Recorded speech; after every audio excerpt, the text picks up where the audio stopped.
I'm here to talk about success. The first rule of success is to have a vision. You see, if you don't have a vision of where you go, and if you don't have a goal where you go, you drift around and you never end up anywhere. I mean, as you know, I was born in 1947 in Austria after the Second World War.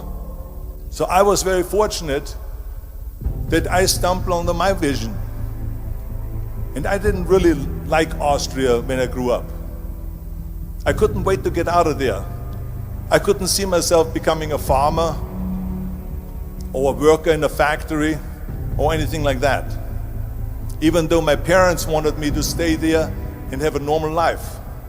But that was their vision, not mine. My vision was totally different. I felt that I was born for something special, for something unique, for something big. Then one day I went to school. I remember I was 11 years old, and they showed a documentary about America. And there they showed in this documentary the huge skyscrapers, the high-rises, the huge bridges, the 6-lane freeways, and all of this stuff. And I said to myself, that's where I want to be. I don't want to be around here with these little farmhouses and these little buildings. I want to be in America. And one day after school, I walked by a store in Graz. So I went inside and I looked around and I looked at this stuff, and I saw a magazine. I saw a bodybuilding magazine that had Reg Park on the cover. Reg Park was then a 3-time Mr. Universe. And I saw him on the big screen as Hercules. I read that and I said to myself, wow, this is the blueprint for my life. This is exactly what I want to do. I want to become a bodybuilding champion just like Reg Park. I want to get into movies just like Reg Park. And I want to make millions of dollars and be rich and famous just like Reg Park. Do you know how great it felt that I knew where I was going? Imagine the majority of people don't know where they're going. I knew where I was going, that I'm going to become this bodybuilding champion just like him. So it was just a question of how do you do it? I was so relieved, because when you have a goal, when you have a vision, everything becomes easy. So people always ask me, when they saw me in the gym in the pumping iron days, they say, why is it that you're working out so hard?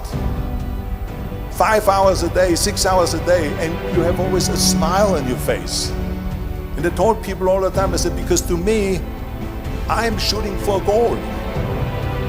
In front of me is the Mr. Universe title. So every rep that I do gets me closer to accomplishing that goal, to make this goal, this vision turn into reality. Every single set that I do, every repetition, every weight that I lift will get me a step closer to turn this goal into reality. So I couldn't wait to do another 500-pound squat.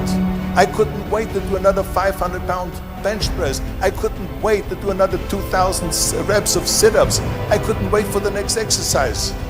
With the age of 20, I went to London and I won the Mr. Universe contest as the youngest Mr. Universe ever. And it was because I had a goal.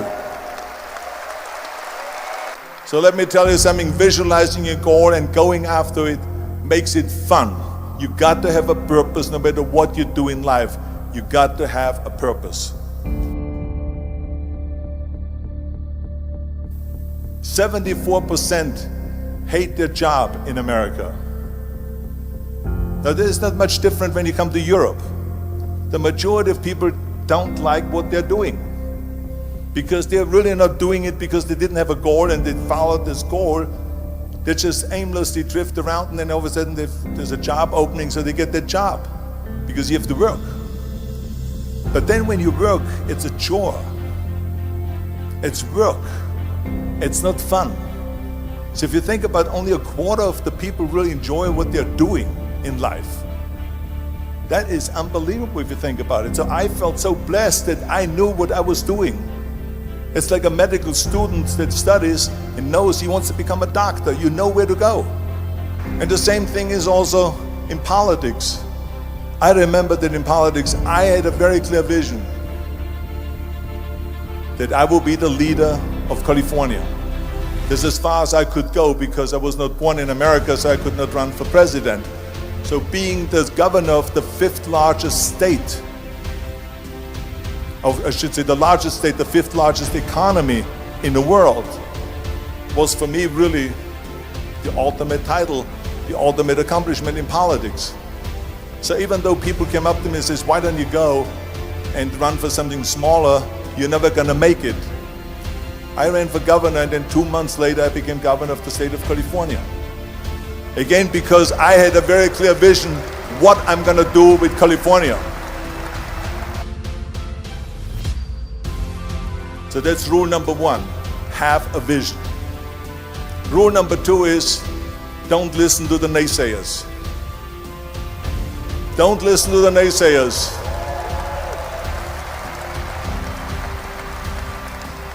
Everything I ever did, the thing that I heard out of people's mouth was, that's impossible. That can't be done. Or no. That is exactly what I heard, and of course I proved to the people that it can't be done. So whenever someone said to me, it can't be done, I heard, it can be done. When they said no, I heard yes. And when they said it's impossible, I heard it is possible. I'm a strong believer of what Nelson Mandela said, that everything is always impossible until someone does it. Well, I'm gonna be the one, I said to myself, I'm gonna do it and I'm gonna show it to them. Maybe it has never been done before. That's perfectly fine with me. But I'm gonna do it. And I did not listen to the naysayers. It's all about the hard work that you put in. I said to myself, in bodybuilding I worked out 5-6 hours a day. I'm going to do the same thing now for acting. And of course I went to college to study English. I studied the accent removal, acting classes, and all of this stuff all day long. I worked and I worked and I worked. And within a short period of time I made one movie called Hercules in New York, which of course went right into the toilet. But it didn't discourage me. I still had the same vision. And then all of a sudden I did Streets of San Francisco. I did Stay Hungry and Pumping Iron and The Villain. And then all of a sudden I was asked by Dino De Laurentiis and by Universal Studio to star in Conan the Barbarian. And after I did Conan the Barbarian, the director at the press conference said to the press, the director was John Milius, he said to the press, if we wouldn't have had Arnold, we would have had to build one. So think about that. The very body that they said can never be sold because the time is wrong, a few years later, I'm doing Conan the Barbarian, and it was the #1 hit at the box office when it came out in the summer of '82. Think about that. And the director says, if we wouldn't have had his body, we would have had to build one. So all of a sudden, my body became an asset, not a liability. And the same thing was with Terminator. After we were finished filming Terminator, Jim Cameron said to the press, if Arnold wouldn't have had that accent and talked like a machine, I think the movie wouldn't have worked. So think about that. The body and the accent that they attacked was an asset. But I didn't listen to those losers. I didn't listen to them at all. It's just the reality of it is that you cannot listen to the naysayers. So this is a very important lesson for all of you. So when someone says, no, this is a stupid idea, you in your mind, you don't have to say it, but in your mind just say this, fuck you, you're an asshole. What do you know?